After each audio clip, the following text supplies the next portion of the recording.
এক সময়ের কথা, বাংলাদেশে এক প্রত্যন্ত গ্রামে একটি পুরনো বাড়ি ছিল।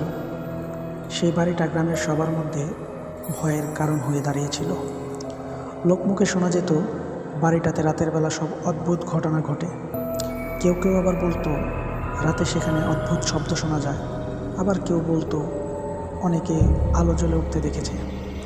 একদিন গ্রামের এক যুবক, যার নাম ছিল রাকিব, সে এইসব গল্প বিশ্বাস করতো না।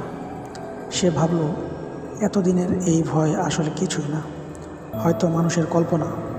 রাকিব ঠিক করল সে নিজেই রাতে বাড়িটার ভিতর যাবে এবং দেখবে এসব ভয়ের পিছনে আসলে কারণটা কি। রাতে সবাই যখন ঘুমিয়ে পড়ল, রাকিব একটি টর্চ নিয়ে বাড়িটার দিকে রওনা দিল। বাড়িটার সামনে এসে সে হঠাৎ থমকে দাঁড়ালো। চারপাশে নির্জনতা, শুধু বাতাসের শব্দ। রাকিব সাহস করে দরজাটা ঠেলে ভিতরে ঢুকল। ঘরের ভেতরটা অন্ধকার, শুধুমাত্র টর্চের আলোয় সামান্য কিছু দেখা যায়। রাকিব বাড়ির প্রতিটি ঘর ভালোভাবে দেখছিল, কিন্তু কোথাও কিছু অস্বাভাবিক মনে হচ্ছিল না। হঠাৎ করে সে অনুভব করলো পিছনে কেউ একজন দাঁড়িয়ে আছে। সে ধীরে ধীরে